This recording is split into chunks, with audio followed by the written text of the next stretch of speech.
As a warning, this video deals with the topics of divorce, infidelity, death, and suicide. If you are sensitive to those topics, and especially if you are under the age of 18, I would urge you to please not watch this video. Thank you. Hello there, heroes. I'm the Orange Ranger. This is a difficult video to make. The Ranger world has lost one of its legends. It came out on the night of November 19th that Jason David Frank, the famed actor that brought Ranger legend Tommy Oliver to life and catapulted Power Rangers from a fringe Saturday morning experience into a mega hit franchise, had died. It is difficult to overstate JDF's impact on the Power Rangers franchise. He's not solely responsible for making it the stalwart of pop culture that it is, but he was a large part of that. Mighty Morphin Power Rangers was growing in popularity, sure, but when Tommy Oliver was introduced as the evil Green Ranger in Green with Evil, a 5-part miniseries event for a children's show, it hit a new gear and exploded in popularity. For better or worse, JDF became a face, if not the face, of the franchise. He transitioned into becoming its lead actor after the departures of Austin St. John, Walter Jones, and Huy Trang. JDF would lead the show as Tommy Oliver on into Power Rangers Turbo. He had decided near the end of Power Rangers Zeo to leave the show, but agreed to stay on for part of Turbo, so casting had time to find a replacement. JDF would go on to return to the franchise several times. Tommy resumed his Red Zeo powers in the 10th anniversary episode of Wild Force, Forever Red. He was then a main cast member in Power Rangers Dino Thunder as Dr. Tommy Oliver, the Black Ranger. He resumed the MMPR Green Ranger powers in Super Megaforce, participating in the legendary battle as practically a de facto leader of the legendary Rangers.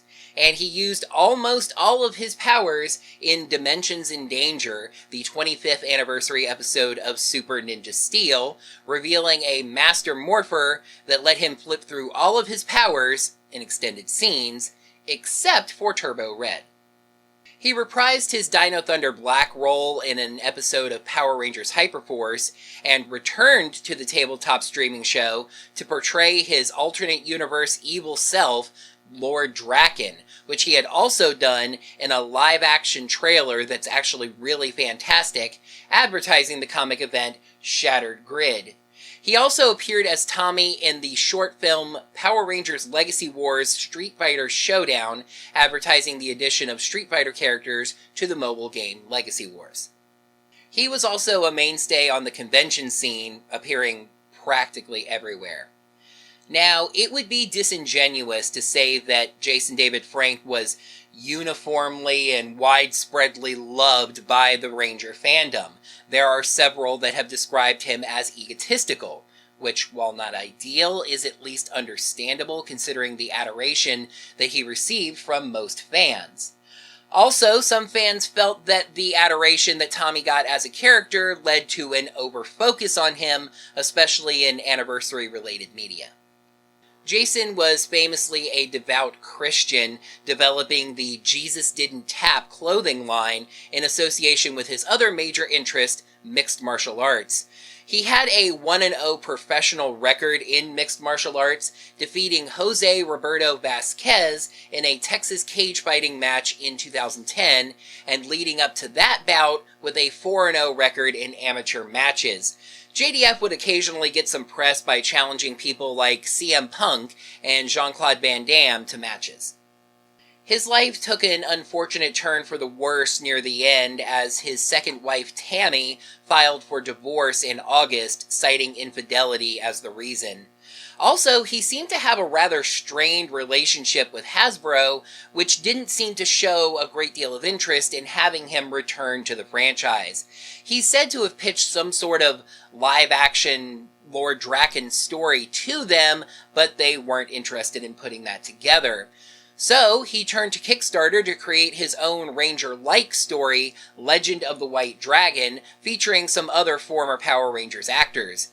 That movie has filmed and is in post-production.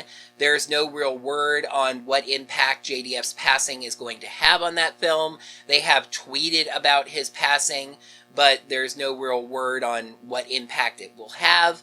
I would say that the movie would go on now at least as some sort of tribute to him, if nothing else.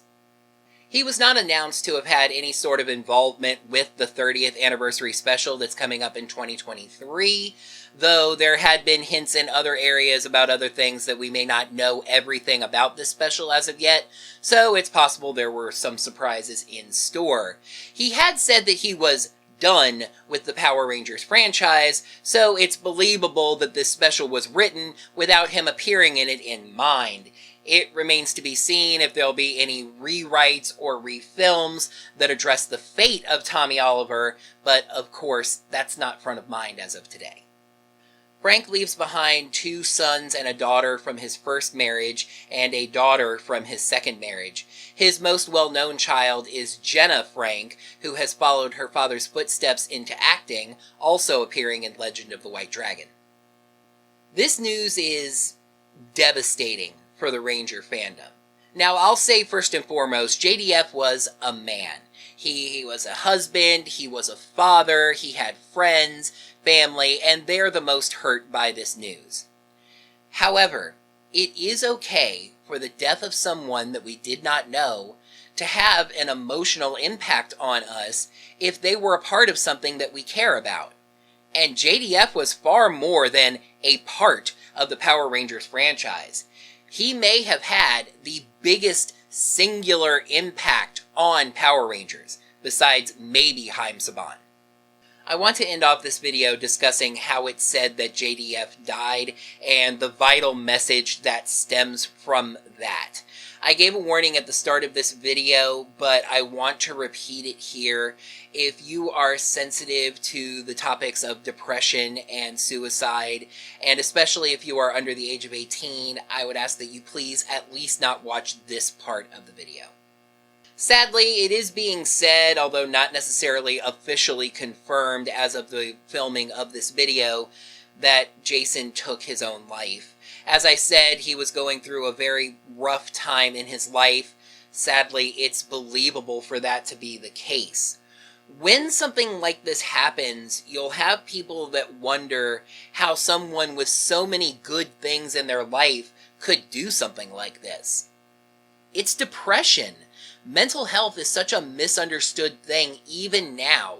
It can seem like there is no good in your life, even when there is, and that there never will be again. In light of this tragedy, the message must go out again, and even louder.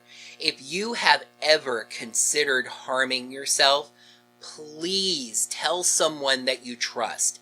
A friend, a family member, a professional counselor. It can get better. But if you take your own life, it never will. The problems can seem insurmountable, but there is help out there. Even if you don't think there's anybody around you can talk to about those kinds of problems, you can contact the National Suicide and Crisis Hotline by phone or text message by dialing 988. If you've heard the number 1-800-273-TALK 8255, that's the same thing. My condolences and deepest sympathies to JDF's family in this very difficult time. Jason, may you rest in power. And to all of you out there, I want to say, I care about you. Even if we've never met, even if I don't know you personally, I'm glad you're out there, and I'm glad that you've decided to keep going through whatever life throws at you. Try to take a second to make sure that your friends, your loved ones, your family, that they're okay today. And may the power protect you all.